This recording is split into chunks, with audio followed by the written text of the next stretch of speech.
Welcome to Maheshan IAS. Your rank is our responsibility. जय हिंद दोस्तों। आज के इस वीडियो में काफ़ी इंपॉर्टेंट डिटेल्स पर हम चर्चा करने वाले हैं। हम जानेंगे आज की इस वीडियो में कि कैसे पाकिस्तान ने अमेरिका के साथ डील की है F-16 से रिलेटेड। साथ ही साथ हम जानेंगे कि भारत में जो सत्या नडेला की विजिट हुई है और जो इन्वेस्टमेंट आया है माइक्रोसॉफ्ट की तरफ से वो भारत के लिए कितना इंपॉर्टेंट है। और साथ ही साथ पुतिन के आने के बाद जो पाकिस्तान और बांग्लादेश में जो हलचल मचा हुआ है उस पर भी चर्चा करेंगे। एक धुरंधर फिल्म ने कैसे पाकिस्तान के हुक्मरानों की कैसे नींदें उड़ा रखी हैं उस पर भी चर्चा करेंगे। सबसे पहले बात करेंगे, Trump administration notifies US dollar $686 million F-16 upgrade for Pakistan. आप सबको पता होगा ऑपरेशन सिंदूर 1.0 में किस तरीके से पाकिस्तान में F-16 की हमने बखियां उधेड़ दी थी, और वही हाल 2.0 में ना हो इसलिए पाकिस्तान की तैयारी चल रही है। यहाँ पर आप देखोगे तो Trump administration has approved a massive $686 million upgrade package for Pakistan F-16 fleet. A figure so that it effectively confirms Pakistan is reflexing at least 6 F-16। यानी कि ये पता चल रहा है कि ऑपरेशन सिंदूर 1.0 में F-16 का क्या हाल हुआ था, क्योंकि 6 F-16 जो है रिप्लेस करने की बात हो रही है इस आर्टिकल में। साथ ही साथ आप यहाँ पे देख सकते हैं कि पुतिन के आने के बाद जो ट्रंप ने जो चाल चली थी, चाहे वो H-1B वीज़ा को लेकर हो या फिर ट्रेड टैरिफ को लेकर हो, वो अब फेल होता हुआ नजर आ रहा है। क्योंकि यहाँ पे आप देखो यूएस गवर्नमेंट या फिर यूएस एडमिनिस्ट्रेशन से भारत की जो बातचीत चल रही है किस मुद्दे पे चल रही है, तो बायलैटरल रिलेशन से रिलेटेड चल रही है और इंटरनेशनल जो डेवलपमेंट हो रहे हैं चाहे वो रीजनल लेवल पे हो या इंटरनेशनल लेवल पे हो उस पर बातचीत चल रही है। साथ ही साथ ट्रेड बैरियर्स जो भी इंगेज हुए हैं पिछले 2-4-6 महीने में उन सबको ट्रेड बैरियर्स को खत्म करने की बात हो रही है। ट्रेड बैरियर्स मतलब जो इंपोर्ट और एक्सपोर्ट से रिलेटेड जो प्रॉब्लम क्रिएट हुए ट्रंप गवर्नमेंट की तरफ से, ट्रंप एडमिनिस्ट्रेशन की तरफ से, उसको खत्म करने की बातचीत चल रही है अभी। और ऐसा इसलिए हुआ क्योंकि पुतिन के आने के बाद भारत में बहुत सारे जो लीडर्स हैं यूएस गवर्नमेंट में, उनका यह मानना है कि ट्रंप के ईगो की वजह से क्या हो रहा है, तो पुतिन और भारत के साथ अमेरिका के रिश्ते खराब हो रहे हैं। साथ ही साथ अगर आप ये देखोगे तो ये सत्या नडेला है। आप जानते होंगे कि माइक्रोसॉफ्ट के सर्वा है सत्या नडेला, और सत्या नडेला ने कमिट किया है $17.5 की इन्वेस्टमेंट की। बहुत ही बड़ा इन्वेस्टमेंट है। यानी कि भारत में टेक्नोलॉजी और आर्टिफिशियल इंटेलिजेंस की बात हो रही है।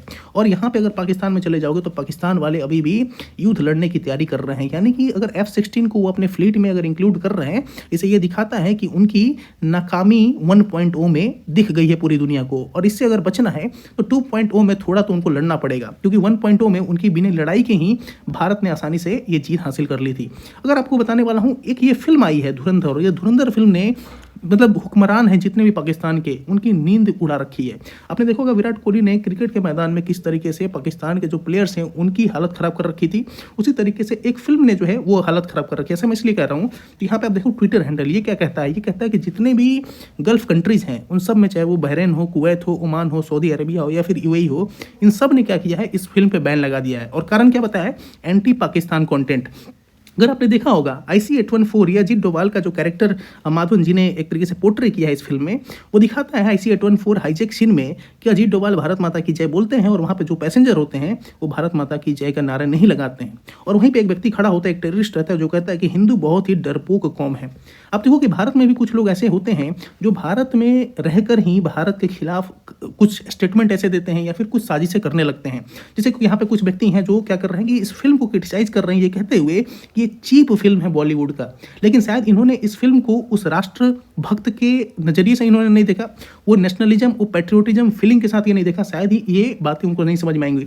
चाहे वो IC-814 की हाईजैकिंग हो, 26/11 का अटैक हो या फिर पार्लियामेंट अटैक हो, हर जगह पे जो है इस फिल्म ने बहुत अच्छे से सारे सीन्स को डिपिक्ट किया है। और ये हर जो फिल्म देखने वाले हैं या फिर नहीं देखने वाले उनको ये फिल्म देखनी चाहिए। अब देखो ना आप यहाँ पे 1 घंटे में लगभग 32,000 लगभग जो है टिकटें बिक चुकी हैं इस फिल्म की। ये दिखाता है कि लोग जो हैं इस फिल्म को लेकर कितने ज़्यादा एक तरीके से एक्साइटेड है। 9.2 की इसकी रेटिंग भी मिल चुकी है। अब देखो बताऊंगा मैं कि ये ISI का जो फॉर्मर चीफ था इसको पाकिस्तान में सजा मिली है, 14 साल की सजा मिली है। यानी ये दिखाता है कि ये ISI वालों की किस तरीके से नींदें उड़ा रखी है इस फिल्म ने। क्योंकि एक एजेंट जो है, भारत का एक एजेंट जो है, यहाँ पे जो एजेंट है हमारा धुरंधर, ये पाकिस्तान में जाता है और इलियारी में जाके कैसे वहाँ पे जितने भी भारत के खिलाफ खिलाफ साजिश करने वाले लोग हैं, चाहे वो ताज होटल अटैक में बात हो, 26/11 की बात हो, उसमें जितने भी साजिश करता थे उन सब, चाहे रहमान डकैती क्यों ना हो, उन सबको जो है इसने चुन चुन कर मारा वहाँ पे। और ये ISI ही है वो बॉडी जो रिस्पॉन्सिबल है ऐसे लोगों को पकड़ने के लिए। आपने वो फिल्म देखी होगी तो वहाँ पे एक एजेंट भारत का पकड़ा जाता है और इकबाल की तरफ से जो वहाँ का ISI चीफ रहता है वो इकबाल जो है उसको मौत के घाट उतार देता है। तो ऐसे ISI चीफ के खिलाफ जो है एक्शन लिया जा रहा है और कहा जा रहा है कि इसने जो ऑफिशियल सीक्रेट्स एक्ट है उनका वायलेशन किया है, यानी आर्म्ड फोर्सेस के जितने एक्ट्स है उसका वायलेशन किया है। इस वजह से जो है इसको 14 साल की सजा सुनाई गई है। पाकिस्तान के लिए कोई नई बात है कि जो टॉप लीडर्स हैं या फिर जो टॉप पोजीशन पे हैं उनको सजा सुनाने की बात कोई नई नहीं है, चाहे पूर्व प्रधानमंत्री हो या फिर उनके जितने भी लीडर्स हैं उन सब ने जो उनको सजा सुनाई गई है।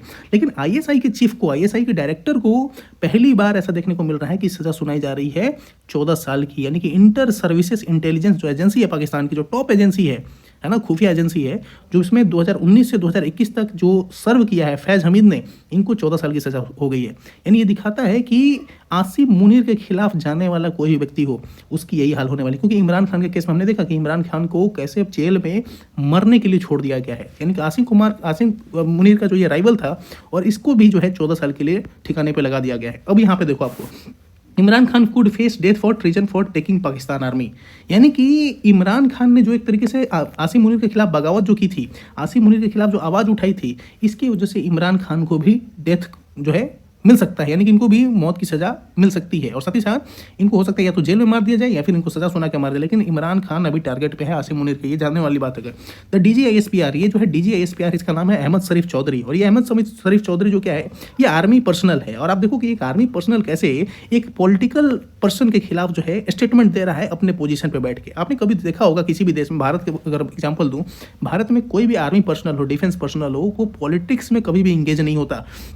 लेकिन ये जो DGISPR है अहमद शरीफ चौधरी, ये क्या कहता है कि भाई इमरान खान जो है क्या है, थ्रेट टू नेशनल सिक्योरिटी। ये समझ नहीं पाता ये व्यक्ति कि ये इमरान खान ही वो व्यक्ति है जब प्रधानमंत्री रहते हुए इसने अपने देश के लिए बहुत सारे स्टेटमेंट दिए थे, भारत के खिलाफ भी बहुत सारी बातें बोली। इसने कभी ऐसा नहीं हुआ कि भारत के साथ समझौता करने की कोशिश की। लेकिन ये आसिम मुनीर का चूंकि ये चमचा है तो ये आसिम मुनीर के फेवर में ही बात करेगा। ये कहता है the treason charge article 6 life imprisonment for death penalty. अब देखो, या तो इनको लाइफ इम्प्रिजनमेंट मिलेगा, उम्र कैद मिलेगा, या फिर इनको डेथ पेनल्टी दिएगा। साथ ही साथ Imran Khan is mentally disturb, Imran Khan को जो है मानसिक रूप से जो है इसने विकलांग घोषित कर दिया कि मानसिक रूप पर बीमार है। आपने देखा होगा, अगर प्रीवियसली अगर हम देखें तो ये है परवेज मुशर्रफ को भी जेल में डाला गया और जेल में डालने के बाद इनको जो है सजा सुनाई गई, मौत की सजा सुनाई गई। यानी कि हाई प्रोफाइल जितने भी फिगर्स हैं उन सबको जो है उनका वहाँ का जो संविधान है, संविधान को तो वहाँ पे कोई मानता नहीं है। आपने देखा कि आसिम मुनीर को सारे जो भी कानून थे, सारे जो भी नियम थे, उसको धड़ल्ले में रखते हुए उसको चीफ ऑफ डिफेंस स्टाफ बना दिया गया। पहला चीफ ऑफ डिफेंस स्टाफ बना है आसिम मुनीर। पूरी तरीके से पाकिस्तान की जो इकोनॉमी है, पाकिस्तान का जो पॉलिटिक्स है, उसको अपने कंट्रोल में ले लिया है। पहले तो आर्मी का चीफ था, पहले वो डिफेंस का चीफ था, अब पूरी तरीके से सेनाओं का जो है एक तरीके से हुक्मरान बन गया है। अब यहाँ पे आपको देखना होगा, एक साइफर केस है। साइफर केस में ही ये बात की गई है कि इमरान खान जो था उसने ऑफिशियल सीक्रेट एक्ट जो होते हैं उसको वायलेट किया हुआ। ऑफिशियल सीक्रेट एक्ट क्या होता है? तो कुछ ऐसे कानून होते हैं जिसको आप रिवील नहीं कर सकते, जिसको आप किसी के साथ शेयर नहीं कर सकते, ये सीक्रेट एक्ट होता है। और जब तक RTI, जैसे कि भारत में भी ये ऑफिशियल सीक्रेट एक्ट था, लेकिन RTI जब भारत में आया, राइट टू इन्फॉर्मेशन, तो इसने ऑफिशियल सीक्रेट एक्ट का जो एक तरीके से जो एक पेड़ था उसके ऊपर जो है इसने एक बहुत अच्छे से जो है कुल्हाड़ी मारी। यानी कि RTI, राइट टू इन्फॉर्मेशन, क्या किया इसने, ऑफिशियल सीक्रेट एक्ट को एक तरीके से चुनौती दी। तो भारत की व्यवस्था अलग है, लेकिन पाकिस्तान में ऑफिशियल सीक्रेट एक्ट का वायलेशन करने पर यहाँ पे इमरान खान को जो है एक तरीके से सजा मिल गई। तो May 9 अटैक की भी बात करते हैं। The military and government have also heavily linked Khan to the violent May 9, 2023 attacks on military installation like the corps commanders house in Lahore which the assets were orchestrated by him. यानी कि इमरान खान पे एक और जो है सबसे बड़ा इल्जाम ये लगा है कि 9 मई को जो अटैक हुआ था पाकिस्तान में, उसमें इमरान खान का डायरेक्टली रोल है और इसको देखते हुए इन पर जो है केस चल रहा है।